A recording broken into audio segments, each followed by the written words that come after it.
Sir Graham and Mr Hollowbone before. It's a pleasure to serve under chairmanship today, and I also refer members to my entry in the Register of Interest. I congratulate the Honourable Member for Westminster North for securing this debate, and to all of those who have made wonderful contributions today. Very interesting and tugging at the heartstrings stories from around the country. This is an important issue, and I'm glad to be able to respond to some of the concerns that have been raised. We are committed to rebalancing the relationship between tenants and landlords to deliver a fairer, good quality and more affordable private rented sector. The private rented sector plays a pivotal role in providing homes across the country and is an integral element of the government's approach to making the housing market work for everyone. And in particular on the specific points made by the member for Westminster North and also for Hammersmith regarding Section 21, but about the legal framework. Legal framework underpinning the private rented sector works together to build a fair and robust private rented sector which protects tenants, supports landlords and empowers local authorities to deliver a healthy rental sector. The government provides support to landlords and tenants to navigate the legislative landscape and has recently updated the How to Rent guides, which offer comprehensive guidance and signposting to relevant resources. The government is committed to providing practical guidance to relevant agencies and local authorities when new legislation is created. Interestingly, according to the most recent English housing survey, 84% of private renters were satisfied with their current accommodation. 2/3 of private renters were either very or fairly satisfied with their current tenure. But we also recognise that many tenants feel insecure and that their house is not their home because they are on short initial fixed-term tenancies or 6 to 12 months. We are committed to improving security for tenants. The Section 21 provisions provide an important guarantee to landlords that they will always be able to get their property back at the end of the tenancy.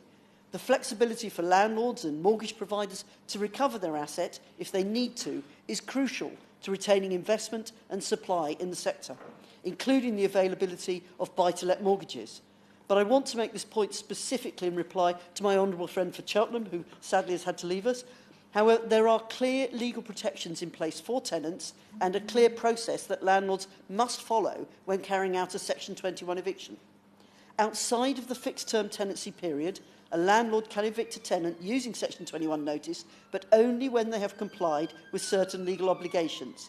These include protecting their tenant's deposit in a tenancy deposit scheme, providing a gas safety certificate, and also providing a copy of the government's How to Rent guide. If, in response to a complaint about property condition by a tenant, the local authority has served either an improvement notice or a notice of emergency remedial action, a landlord cannot evict a tenant using Section 21 notice for 6 months. Furthermore, under the Tenants' Fees Bill, we are proposing that if a landlord charges a prohibited fee, then they will not be able to serve a Section 21 notice until these payments have been reimbursed. The government wants to protect the rights of tenants and give them more security.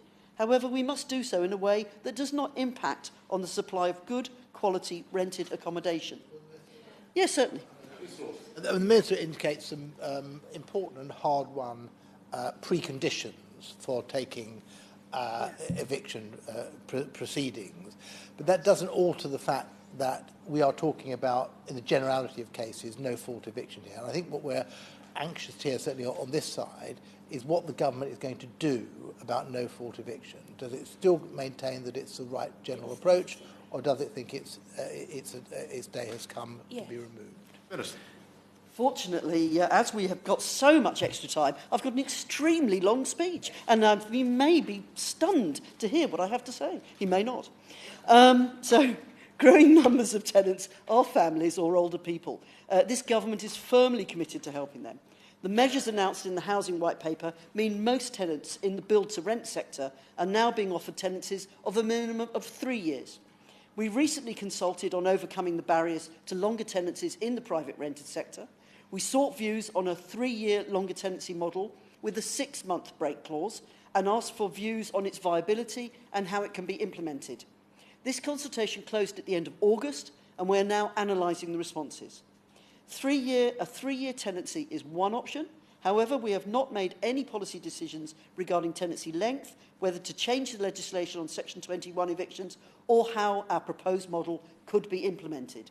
We are considering the consultation responses fully before making any policy decisions. We will set out next steps shortly. In the meantime, for tenants who want a longer tenancy, we have published a model tenancy agreement which landlords and tenants can choose to use as a basis for longer, family-friendly tenancies. We've also published the How to Rent and How to Let guides for tenants and landlords to support them in understanding their rights and responsibilities.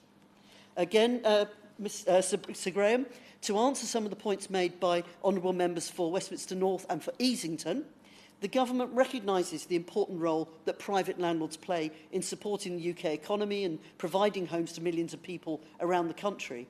And we recognise that in order to continue to offer housing, landlords need the flexibility to be able to get their property back quickly when circumstances change. Without these assurances, landlords will be less willing to enter and stay in the market, which does not help tenants. We recognise that some landlords have concerns about Section 8 eviction process and instead use Section 21, the accelerated procedure. We are keen to understand these concerns, and last month, on the 13th of November, we launched a call for evidence to better understand the experience of courts and tribunal service users in the property cases. This call for evidence seeks views from members of the judiciary, landlords and tenants on the private landlord possession action process in the county court and the case for structural changes, such as extension to the remit of the property tribunal or a new housing court. There have been calls, honourable members here today, to abolish Section 21 evictions. As I've said, we have not yet made any firm policy decisions on whether to legislate to alter the provisions as set out in Section 21 of the Housing Act 1988, and first want to consider carefully the responses to the call for evidence on user experience of the court. Certainly. I'm really grateful to the Minister. She knows I have a soft spot for her. What am I going to say to Martin about what the Minister has offered this afternoon? Can I say to Martin that the Minister is considering getting rid of Section 21? Can I say to Martin that his rights are going to be enhanced by the government's future actions? What advice would she like me to give to Martin? Minister. I'm sure the Honourable Lady has espoused the brilliance of the licensing scheme in Newham and espoused the brilliance of her council. Perhaps her council should have been going round to the flat to deal with the dreadful situation that she's enlightened us with today. We will do indeed. I would be delighted to have that conversation. So, as I stressed at the top of my speech today, property is a valuable asset and landlords may need to gain possession quickly for various reasons, such as if they wish to sell the property or to enable either themselves or a family member to move in. As I said, there is a clear legal protection in place for tenants and a clear process that landlords must follow when carrying out a Section 21 eviction. I did appreciate hearing from the Honourable Member for what the Honourable Member for Easington had to say about selective licensing, borough-wide licensing, and also enforcement of property standards. Selective licensing is meant to be a targeted tool which can deliver improved standards and safety in the private rented sector for areas suffering serious problems. Selective licensing can be used at local authorities' discretion, but where it covers more than 20% of the private rented stock, confirmation by the Secretary of State is required. This is to ensure that local authorities focus their activity on the worst areas and avoid adversely impacting good landlords. As regards enforcement of property standards, local authorities have an array of powers at their disposal. We expect them to use these to the maximum effect and have set out a £2 million fund to help local authorities kickstart their enforcement and share best practice. Having said all of that, I'd like to offer that my officials contact his local authority to talk to them about an application for licensing. The 2016-2017 English Housing Survey on private rented sector report found that actually only 10% of private tenants, when asked about their most recent move, said that they were asked to leave or were given notice by their landlord. there were 1.1 million moves in and into and within the private rented sector in 2016-17, with private renters making up a larger proportion of movers compared to other tenures. However, we've all seen an overall decrease in the number of private landlord possession cases since 2014. In England and Wales, there were 20,590 private landlord possession cases and going up to 2016-17. This shows that only a small percentage of moves in the rented sector end in courts. Of course, where this does happen, it can have devastating impact on the tenants involved. The government acknowledges that the end of an assured tenancy in the private rented sector can cause homelessness. I want to make it clear that we have one of the strongest safety nets to prevent homelessness in the world. We recently strengthened this through the Homelessness Reduction Act, which was introduced in April this year. The Homelessness Reduction Act brought in a new prevention duty, extending the period an applicant is threatened with homelessness from 28 days to 56 days. This will ensure that those served with a valid Section 21 notice, which is due to expire, will be classed as threatened with homelessness and supported until their situation is resolved, to answer one of the questions that was asked today. And with no gap between prevention and relief duties, if they have nowhere else to go. If the landlord intends to seek possession and there would be no defence to the application, then the local housing authority must take reasonable steps to prevent a person's homelessness. Local authorities must work with the applicants to develop personalised housing plans tailored to the needs and circumstances of the household. Yes, certainly. Thank you for explaining further on that point around the Homelessness Reduction Act. Can she just confirm then that were somebody to leave their property early, having received that possession notice, that they attend the local authority, that they will be deemed homeless and not intentionally homeless and given the same support that somebody who finds himself homeless through another set of circumstances would be treated? No, she can't. From a secondary position, she can't. I thank the Honourable Member for that comment. The absolute truth is they must go to the local authority as soon as they get their Section 21 notice, and the local authority then has a duty to help them. Pardon? They won't go. OK, well, we'll find out. We'll find out. About affordability, again, the Honourable Member for Bath brought this matter up. On the matter of affordability, that is exactly why the government have introduced the £1 billion build-to-rent fund and the £3.5 billion private rented sector guarantee scheme to help support thousands of extra homes to be built specifically for private rent. We want build-to-rent to continue to grow and make a significant contribution to our housing supply. Certainly. I fear she might have misunderstood what I mean. We need to build social homes to rent because the private sector will just not build the affordable homes we need. So giving money to the private sector in order to build homes for the private sector will not solve the crisis. Fortunately, as I go on in my speech, the lady will hear even more good news. So, yet we are going further, delivering the homes in this country all that they're required. This government is committed to building more affordable homes, supporting the different needs of a wide range of people. The government is committed to increasing the supply of social, affordable housing and has made £9 billion available through the Affordable Homes Programme to March 2022 to deliver 250,000 new affordable homes, a wide range of tenures, including homes for social rent. Furthermore, we abolished the Housing Revenue Account borrowing cap on the 29th of October. This will help to deliver a new generation of council homes. We expect it will help local authorities to double building from around 5,000 to 10,000 homes per year to 2021-22.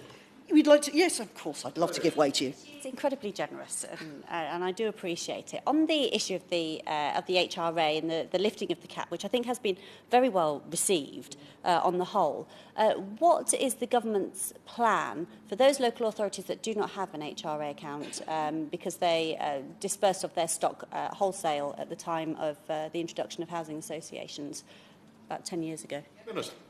I believe, and this is from memory, that if a local if a local council wants to go back into the council market, as long as the minimum number they build is 100, they can go back into the market. But obviously I will write to the Honourable Lady and confirm that later. But that is my understanding of the situation.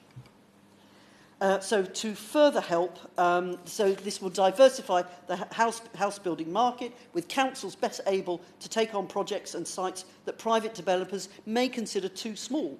To further help, we are providing a longer-term rent deal for 5 years to 2020 that provides housing associations and local authorities with a stable investment environment to deliver new homes. This will help deliver the new generation of council house building that the Prime Minister announced recently. On retaliatory eviction, our position is clear. So to answer the honourable members for Blaydon and Leeds North West, no tenants with a genuine complaint about the condition of their property should be fearful of retaliatory eviction. This is why we have already taken steps on the matter, legislating to protect tenants from retaliatory eviction through the Deregulation Act 2015. As we're already aware, the vast majority of landlords provide well-maintained properties, and thankfully only a small number of tenants encounter the threat of retaliatory eviction. We share the ambition to ensure that tenants are properly protected from retaliatory eviction. I'm going to start calling it RE in a minute, because I can't say that. My teeth won't get round it. We want to take a strategic approach to empowering tenants to raise issues with their landlords through greater security of tenure. Our recent consultation on overcoming the barriers to longer tenancies in the private rented sector included a question asking views on the effectiveness of RE provisions. Thus, this ensures that we have the most up-to-date information to inform our thinking. We are currently analysing those responses, and we are supporting the Honourable Member for Westminster North Homes Fitness for Human Habitation Bill. This bill adds a new dimension to the fight against rogue landlords, empowering tenants by allowing them to seek redress from their landlords if their rented house or flat is in an unacceptably dangerous condition. Tenants will be able to seek this redress without having to rely on their local authority. Of course, they will still be able to report problems to their local authority if they prefer, and will then be protected from unfair eviction by the provisions of the Deregulation Act 2015. We are also exploring how we can strengthen redress in the housing market, and are committed to requiring all private landlords to join a redress scheme as part of this. We will be publishing the response to our address on the consultation shortly. I hope that my remarks today, Sir Graham, demonstrate the government's commitment to building a private rented sector that works for everyone, one that supports good landlords to deliver the homes the nation needs, which provides safe, affordable, secure homes for tenants. We do not shy away from the challenges facing us, and are aware that we need to support the entire private rented sector if we are going to achieve these goals. And it is in that spirit that I thank all the honourable members for their speeches and questions today. And I do hope the honourable member for Easington survives his cold. I think he's just toddled off now. But also it would be a pleasure to talk to him about organising a visit to his area. And I look forward to working with the honourable member for Westminster North and other honourable members in the coming weeks and months on this very important issue. Thank you very much, Sir Graham. Aaron Butt. Thank you very much, Sir Graham.